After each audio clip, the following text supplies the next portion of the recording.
Meus queridos amigos e amigas da Rádio Alvorada, a nossa Catedral do Ar. Vamos dar um passo bem especial na nossa caminhada e no nosso aprofundamento da teologia do corpo. Lembrem-se que nós fizemos 3 aproximações na introdução sobre o conteúdo geral de todas as catequeses. E depois comecei a desmembrar o significado da corporeidade. Hoje vamos abordar a castidade, o significado da castidade a partir de todas as catequeses do ano de 1981 para 1982. Nós já falamos da corporeidade e o seu significado esponsal. Já falamos da corporeidade e da sua participação na aliança. O nosso corpo é sinal de aliança, e essa aliança vai fecundando aquilo que já o professor Karol Wojtyła teria dito nas suas aulas de ética. A corporeidade deixa transparecer em nós uma realidade transcendental na medida em que ela aborda o significado de todos os nossos atos. Nós não somos alheios ao nosso corpo. Insisto, os primeiros fatos e os primeiros relatos que nós temos desta grande reflexão de Karol Wojtyła estão sendo remetidos aos anos 60, início já quase do conflito em preparação para a Humane Vitae e especialmente para os conflitos que surgiam porque Polônia era uma nação totalmente impedida de liberdade. A Polônia era chamada da Igreja do Silêncio. Os poloneses não podiam expressar a sua fé. Era um professor que, acabando de chegar de Roma, vai ser vicário paroquial em Wadowicz e, depois disso, assume a cátedra de ética na Universidade de Cracóvia. E ali, o então professor de ética e moral, Karol Wojtyła, começa a repensar o significado do ser corpóreo. Havia já alguns ecos da filosofia existencialista e nihilista que vinha da França. Mesmo que Polônia fosse um país totalmente impedido de ter contato aberto com o Ocidente, muitos professores poloneses recebiam, sem dúvida nenhuma, instrução francesa sobre os pensamentos de Sartre, sobre o desenvolvimento da filosofia de Heidegger, e Karol Wojtyła, como professor, estaria também inteirado disto. Então, ele começa a desdobrar desde a sua tese doutoral um significado profundo do seu pensamento, ser e pessoa. Por isso sempre digo que nós temos que estar muito atentos, porque às vezes pensamos que teologia do corpo é teologia só sobre a estrutura corpórea. Não, é todo um desenvolvimento do personalismo cristão, daquilo que Wojtyła já vinha pensando e repensando, que depois, eleito Papa, presenteia ao mundo com as catequeses e que se transformam nesta grande obra da teologia do corpo. Então, desvendando estes 3 elementos da nossa introdução e dos nossos podcasts anteriores, a partir de hoje, vamos abordar alguns temas específicos, especialmente das catequeses do 81 ao 82. A castidade, Em primeiro lugar, a castidade não é privar-se somente de relações sexuais. O corpo, como estrutura corpórea, tem a imagem da corporeidade de si mesmo e tem a participação dessa corporeidade. E é isso que muitos adolescentes, jovens e adultos não conseguem trabalhar na sua vida. Por exemplo, as pessoas que optam pela vida conjugal não sabem que elas são chamadas a viver a castidade. A castidade significa, em primeiríssimo lugar, falar a verdade com o seu corpo e com as suas circunstâncias. O mais belo que pode acontecer comigo e com você é que nós dialoguemos com a nossa corporeidade. Hoje, com 56 anos, não sou mais um garoto de 26, não sou mais um adolescente de 16. Sou um homem que já, na vida, tem que dialogar com a sua corporeidade de forma específica. E as circunstâncias dessa corporeidade não são momentâneas. Por isso, muitas pessoas, com o passar do tempo, deveriam muito mais mostrar maturidade na sua sexualidade e acabam mostrando uma imaturidade quase que eloquente. Então, por exemplo, você encontra pessoas com 50, 60 anos que ainda vivem a curiosidade do sexo. São pessoas imaturas. João Paulo II vai reforçar um princípio dessa castidade. A castidade é a verdadeira transparência do amor, porque é uma forma de autenticidade com a minha corporeidade. Quando eu decido ser casto, quando eu decido ser casta, eu estou vivendo autenticamente a minha vida sexual. Então, existe um princípio de genuinidade. O meu corpo possui essa dimensão dentro de uma realidade capaz de entender que, por exemplo, os desejos e as paixões têm que ser dominadas. Lembram que no podcast anterior eu falei que as paixões não eram nem boas nem más? Pois bem, a castidade nos ajuda a entender que eu sou chamada a dominar os meus desejos. Eu não posso ver uma moça na rua, uma moça muito linda, uma moça muito atraente, e começar a chamar a atenção dela para que olhe para mim com um desejo carnal. Ela não é um objeto, como eu também não sou um objeto. O fato de ser pessoa nos coloca na experiência da transparência do amor. Um homem casado, um rapaz que está namorando uma menina ou que decidiu noivar uma menina, ou uma menina que decidiu noivar um rapaz. Somos chamados a viver essa transparência nas nossas vidas. E a castidade vai dando essa tonalidade na medida em que a pessoa amadurece o seu comportamento psicológico. Meus amigos e amigas, hoje nós temos avançado muito na psicologia. Eu tenho uma admiração profunda pela ciência psicológica. E a verdadeira psique nos ajuda a reinterpretar de uma forma cada vez mais esclarecedora a nossa sexualidade. Tem muitas pessoas que são incapazes de abordar na sua vida o significado da sua sexualidade. E então vão perdendo essa possibilidade de entender que o psicossexual corresponde ao afetivo. Você não pode perder de vista o significado do afetivo no psicossexual. Aliás, permítanme dizê-lo, todas as tragédias afetivas que nós estamos vendo ultimamente provêm de uma psicologia nada bem trabalhada, de uma psicologia que não é capaz de sustentar as opções das pessoas. Você encontra muita gente deprimida porque o namoro terminou, porque o casamento não deu certo, porque o noivado não foi para frente. Um minutinho.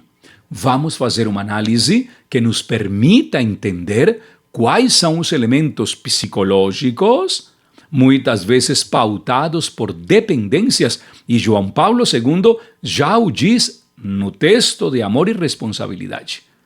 O que mais fere a castidade é a dependência afetiva. Quando você se torna dependente de alguém, ou faz esse alguém depender de você para que você possa ter, entre aspas, um espaço que não lhe convém. Por exemplo, eu sempre recomendo aos namorados, o namoro não é um tempo de obrigações, não é um tempo de compromissos, é um tempo de conhecimento. E na medida em que você vai se conhecendo, você vai dando esses passos relevantes dentro da sua existência. Vamos deixar que o Espírito Santo nos ajude a compreender esse primeiro significado tão belo das catequeses que mostram para nós que a castidade é a transparência do amor. Até breve.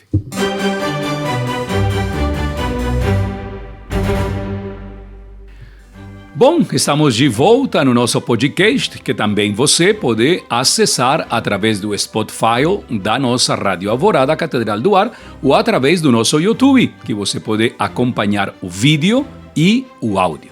Lembre-se que estamos nas catequeses de 1981, concretamente de novembro de 1981 até março de 1982, abordamos este tema belíssimo da castidade, né? Vamos a um segundo momento sobre a revelação da dimensão do corpo, que segundo João Paulo II é estupenda no seu conteúdo. E precisamente por isso há aquele colóquio tão especial de Mateus 22 e 23, ou 22, capítulo 22, versículo 23, os saduceus que afirmam que não há ressurreição do corpo, né? Por quê? Quando nós abordamos o tema da castidade, nós estamos intimamente ligados ao grande momento da nossa fé, Cristo vivo e ressuscitado. A castidade de um batizado, de uma batizada, não é uma prisão. Quem vive a castidade não está preso dos afetos, muito pelo contrário, são capazes e somos capazes de compreender que a castidade nos conduz a uma vida completamente nova. Os saduceus colocam aquele famoso exemplo da mulher que casou com os 7 irmãos. E no final, de quem será a esposa, né? A castidade como elemento transcendental nos leva a vivenciar na nossa própria corporeidade aquilo que João Paulo II coloca como coluna vertebral da ação de uma pessoa casta. O desejo de vivenciar aqui na terra aquilo que ela acredita vivenciará na vida eterna. Por isso, quem opta por uma vida celibatária, por uma vida virginal ou por uma vida conjugal, deve entender a dimensão transcendental da castidade. É na castidade que você pode identificar esse amor que vai ser doado, entregue e celebrado. Os noivos, por exemplo, o casal de noivos que vive a castidade, não vive numa prisão esperando casar para poder ter relações sexuais. Isso não é castidade, isso é doença. Os noivos que vivem a sua abstinência durante o noivado, que vivem a experiência do amor abstinente de relações sexuais, o fazem porque entenderam que uma vez casados, já tendo relações sexuais, poderão continuar aprofundando a castidade na sua vida. A castidade não te amarra. A castidade não te detém, não te segura para amar.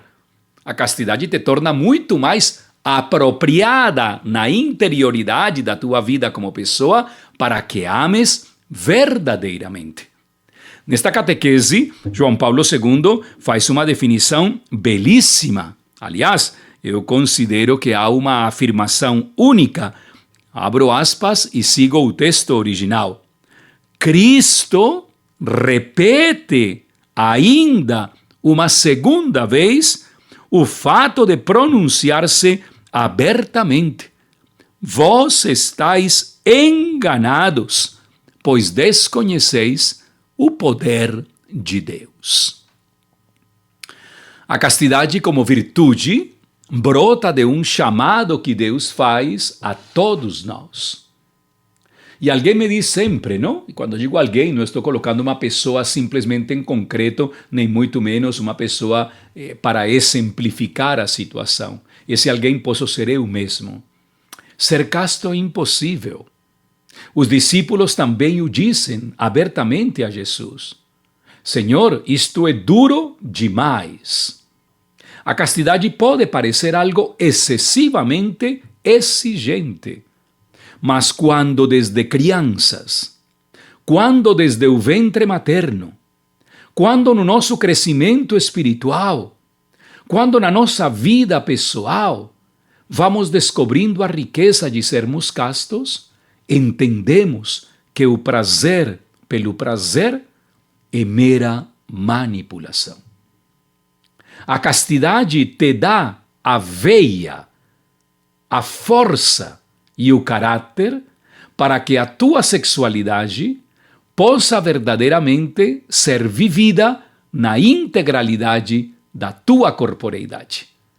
Então, adolescente ou não, adulto ou não, casado, presbítero, consagrado, consagrada, homem, mulher, somos chamados a viver a castidade. As pessoas homossexuais também são chamadas a viver na castidade. As pessoas que por alguma razão fizeram uma outra opção dentro do seu gênero, em Cristo, são chamados e chamadas a viver a castidade por causa dessa transcendência. Porque a castidade abre o espaço da comunhão com Cristo ressuscitado, que se fez casto por nós, pelo reino. Jesus não optou pela castidade simplesmente porque era o Filho de Deus. Jesus optou pela castidade porque encontrou na sua existência, na sua humanidade, uma forma transcendental de vivenciar aquilo que o Pai lhe pedia e ao qual ele iria obedecer. E é que na castidade o celibato é uma graça. Um celibato sem castidade é uma desgraça. Uma vida conjugal sem castidade é um tormento. Um homem casado que cada vez está saindo com uma mulher diferente. Uma mulher casada que cada vez que pode faz qualquer coisa por estar com outro homem. Um casal de namorados que tem relações sexuais fora do casamento. Ou um casal de noivos que já convivem na mesma casa. Estão destruindo aquela aliança da ressurreição com Cristo.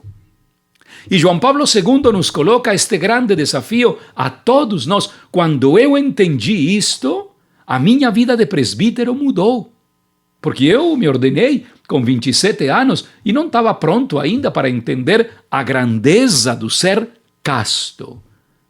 Aprofundando-me na teologia do corpo, descobri que a vivência da castidade transcende a minha realidade pessoal.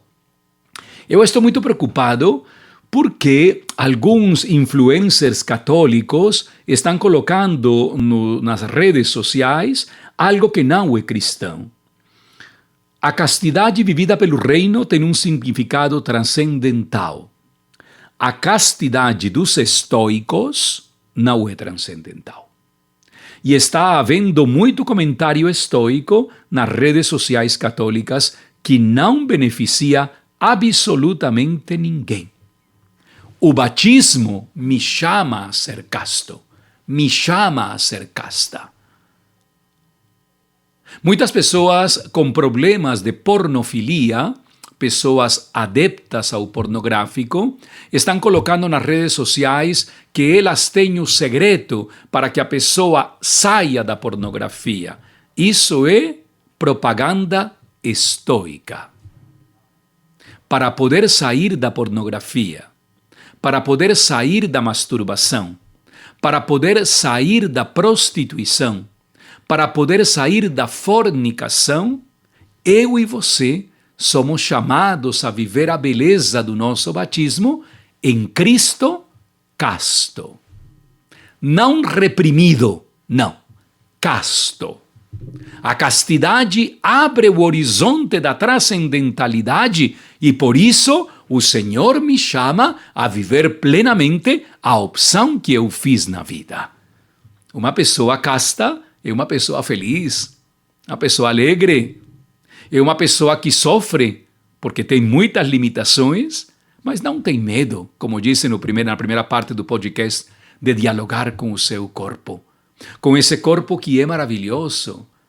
Não se sente simplesmente envelhecido pelos anos, ou como algumas pessoas dizem, tenho 60 anos, mas tenho um corpo de 20. Isso é falso.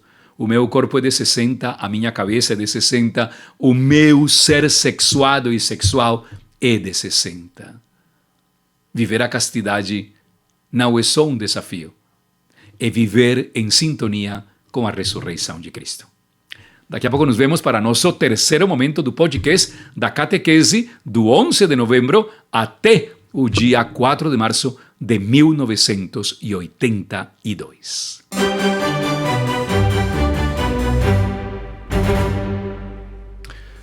Muito bem, queridos amigos e amigas da nossa Catedral do Ar, a Rádio Alvorada, esta é a nossa terceira visão, o nosso terceiro momento deste podcast sobre as catequeses de João Paulo II entre novembro de 1981 e março de 1982, a castidade como um dom vivenciado na corporeidade. Vejamos agora a terceira dimensão que me parece belíssima e muito apropriada. Acabei de dizer na segunda parte que os saduceus questionaram Jesus sobre a ressurreição da carne.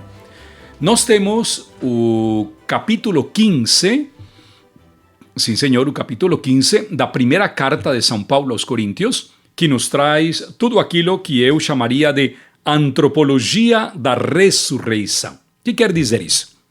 Na nossa vida sempre confluem duas forças, não? A força espiritual e a força carnal.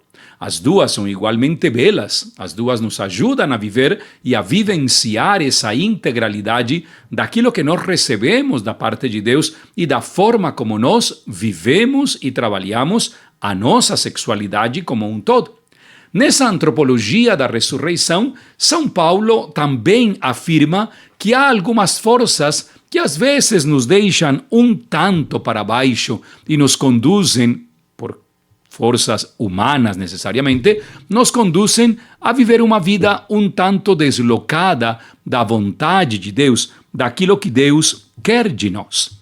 E ele chama, João Paulo II, fazendo referência a esta primeira carta aos Coríntios, capítulo 15, ele vai dizer: o sistema interior de forças deve passar na ressurreição por uma radical mudança que parece indicada entre um corpo fraco e um espírito também um tanto fraco. Então, aqui vem a afluência da espiritualidade na corporeidade para poder superar o corruptível. Por quê? Porque nós somos fracos na carne e nós sabemos que nós não podemos ser celibatários, que nós não podemos optar pela virgindade, que nós não podemos optar pela vida conjugal simplesmente por optar. Nós precisamos da força do Espírito. A nossa carne corruptível tem essa tendência concupiscente. O deleite da carne é algo que brota inicialmente do nosso ser humano.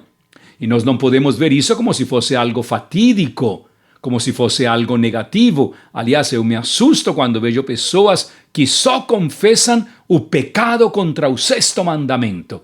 Cuidado, cuidado. Podemos tornar-nos neuróticos nesse sentido e um pouco agressivos. São João Paulo II diz, olha, a força que vem do Espírito Santo na nossa realidade concupiscente eleva o nosso coração para a vivência real e radical da castidade em nós. Então, aquilo que parece um deleite momentâneo, aquilo que parece uma experiência que vai trazer uma alegria única, você vai percebendo que não é tão única, que os prazeres da carne não são definitivos.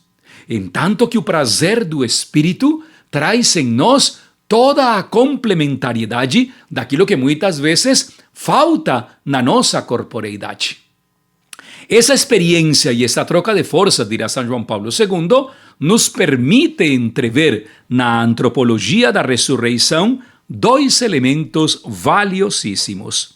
O primeiro, ao meu ver, o mais belo de todos: a integralidade do nosso ser a partir daquilo que nós somos em Cristo Jesus. Uma castidade vivida no amor de Cristo nos traz o mistério da redenção muito mais próximo a nós. A integralidade da castidade traz consigo a restituição daquilo que nós perdemos por causa da queda que ao longo da nossa vida vamos tendo. E isso, dirá São João Paulo II, nos dá uma nova plenitude. Então, às vezes que a nossa carne nos levou a pecar, às vezes que pela nossa fragilidade nós perdemos a sintonia da plenitude porque nos deixamos conduzir pelos desejos carnais, o Espírito vem em nosso socorro e reintegra e redimensiona também a nossa própria vivência. João Paulo II insiste muito. Uma castidade vivida na reta razão, no desejo profundo de amar a Deus e ao próximo, é um caminho verdadeiramente significativo rumo à redenção total do homem. E em segundo lugar, dentro dessa primeira carta de Paulo aos Coríntios, no capítulo 15, especialmente no versículo 44. A espiritualidade também se instaura nesse corpo animal, nesse corpo de carne. O primeiro livrinho que eu escrevi, pretensiosamente, teve esse título baseado na primeira carta de Paulo aos Coríntios, capítulo 15, versículo 44. Somos de carne. Impressionante, porque este pequeno retiro que fez uma madre beneditina para a Cúria Vaticana, já na presença do Papa Leão XIV, ela utilizou no retiro todo o texto da primeira carta de Paulo aos Coríntios, no capítulo 15. Redimensionar o amor. Por mais que o nosso corpo carnal, por mais que o nosso corpo tendencioso mostre as suas limitações no deleite da carne, a castidade nos conduz a perceber que nós somos verdadeiramente criaturas chamadas a viver na integridade aquilo que o Senhor colocou dentro do nosso coração. Olha o que escreve João Paulo II tão belo. É fácil entender que São Paulo tem aqui no espírito a sensualidade como uma soma de fatores que formam a limitação da espiritualidade humana. Vai ser o tema do nosso encerramento deste podcast, mas eu gostaria já de colocar vocês em sintonias com isto.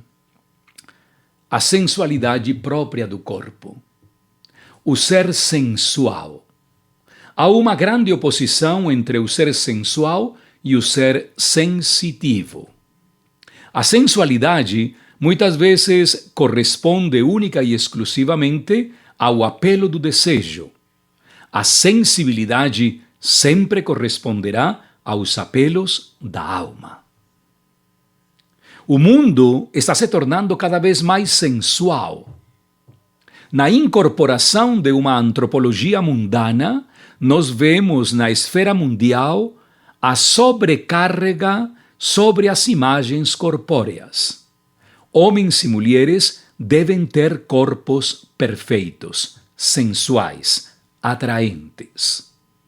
Entre maior sensualidade, maior consumo de pornografia. Maior consumo de sexo, maior consumo de fornicação. Porque a sensualidade vem inspirar na tendência, no apetite sexual, um desejo incontrolável. No final das contas, o que me atrai profundamente é o sensual. Em tanto que quanto Se eu me torno sensível, eu vejo que a alma me chama na sua integralidade com o corpo a me oferecer, a me dar por inteiro ao outro sem medida. Uma pessoa sensível é capaz de tornar-se mártir. Uma pessoa sensual é capaz de negar o seu martírio. Temos que aprender a dominar os nossos sentidos. Sim, concordo. Mas temos que dar um passo bem mais relevante. Tornar-nos sensíveis. Uma alma sensível deixa o coração mais leve. Um espírito sensual deixa o coração completamente transtocado, acelerado e, por vezes, pervertido. Preparemos-nos para o último momento deste podcast. Como suplicar ao Senhor a sensibilidade da alma para vivermos plenamente a nossa castidade. Até breve.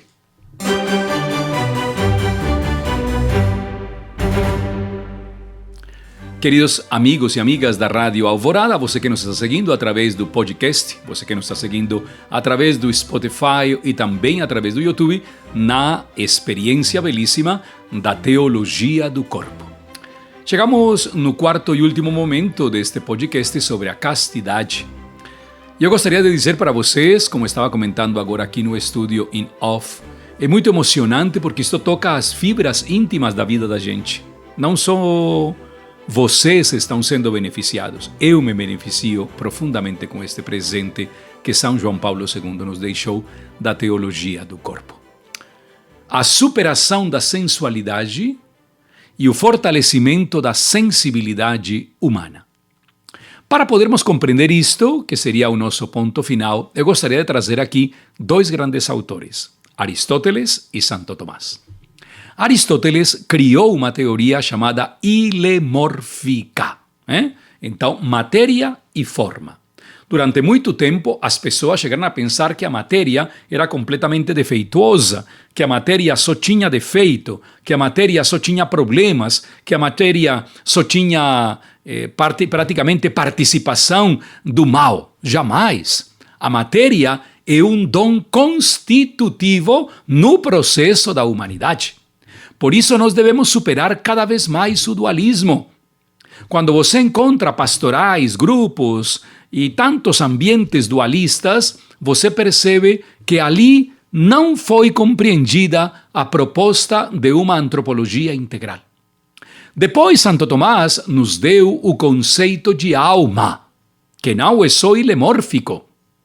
O ser vivo possui dentro de si a sua alma. E essa alma é aquele motor, aquela disposição interior que nos leva dentro de nós a fazer opções não só radicais, definitivas, para que a alma encontre o seu espaço. Eu diria então que um dos maiores problemas que se enfrenta hoje com a sensualidade é precisamente o neodualismo. Então, eu dou comida para o meu corpo e depois eu rezo e dou comida para a minha alma. É totalmente destrutivo. Eu participo do grupo tal e ali nós temos a possibilidade de fazer não sei quantas coisas e de crescer não sei de quantas maneiras. Penso que esse não é o caminho. Esse não é o processo. Nos alimentamos mutuamente. Já desde o livro do Gênesis, nós ouvimos com todas as forças. Deus nos criou a sua imagem e semelhança. E essa imagem e semelhança é aquela que nos vai dando os traços mais sensíveis diante de Deus e dos nossos irmãos. Então, a sensibilidade supera a sensualidade, porque cada um de nós vai entendendo que existe uma raiz divina na sua dimensão humana. E este princípio faz com que as nossas escolhas, as nossas opções, entrem dentro do caminho que Deus quer para a nossa história da salvação. Um casal que tem problemas na sua sexualidade não é um casal destinado a perder-se. É um casal que está chamado a redimensionar dentro da castidade a sua experiência sensível, não sensual. Algumas pessoas mandam naqueles programas para padres ou para religiosos ou religiosas perguntas que são muito artificiais. O que pode fazer o casal no ato sexual? Isso é artificial e superficial. Em primeiríssimo lugar, quem vai responder a isso não é um padre ou uma freira. Quem responde a isso é um casal amadurecido na sua sexualidade. A vida sexual do casal parte do princípio do amor que Deus tem colocado no coração do casal. E precisamente por isso, cada um dos cônjuges procura intimamente crescer e santificar-se através da sua sexualidade. Um marido que ama a sua mulher jamais fará dela um objeto sexual para que sirva única e exclusivamente para o seu próprio benefício.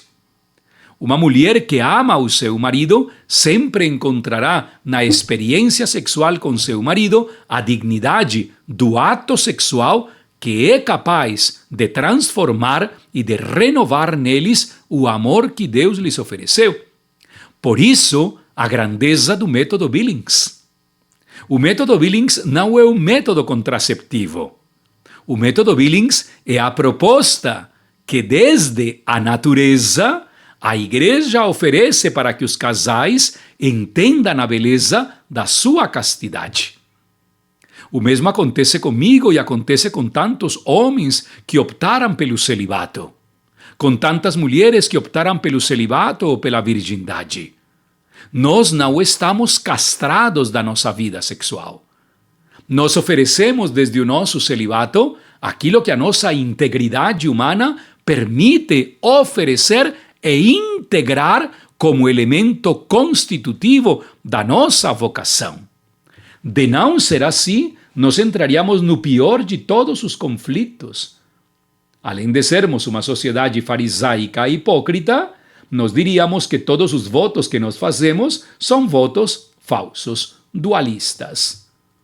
A experiência do amor em Cristo nos leva a redobrar cada vez mais a alegria da nossa opção. E precisamente por isto, termina dizendo o Papa São João Paulo II, nesta catequese do 10 de fevereiro de 1982, que o princípio da castidade no pensamento do Evangelho, quer dos sinóticos, quer de São João, e especialmente nas cartas paulinas, é identificado como aquela antropologia da ressurreição que vem ao encontro do homem mortal, da mulher mortal, que por diversas razões leva consigo essa experiência tendenciosa de uma sexualidade sensualizada. A sexualidade sensível abre o coração do ser humano para que perceba que a sua sexualidade é um universo de amor divino. Aqui, meus queridos amigos e amigas, está a minha conclusão deste podcast. Uma castidade vivida no amor fecundo de Deus nos leva a entrever já um pouco daquilo que será a vida eterna. Uma castidade vivida na sensualidade do mundo nos leva a perceber a destruição humana. Se fala hoje de uma sociedade pansensual, pansexual. Uma sociedade que oferece todo tipo de sensualidade é uma sociedade destinada ao opróbrio próprio. É uma sociedade que perde a conexão com os dramas da própria humanidade.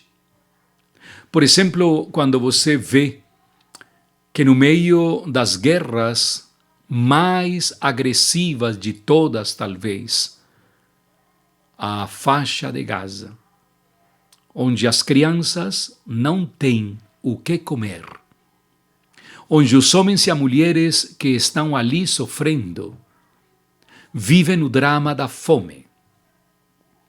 e, ao mesmo tempo, concomitantemente, se prepara um desfile de modas no Foro Romano, com as altíssimas grifes, para deslumbrar a beleza artística e para negar a ausência humana dentro de uma situação tão catastrófica como Gaza, Ucrânia, Eritreia e tantos outros países.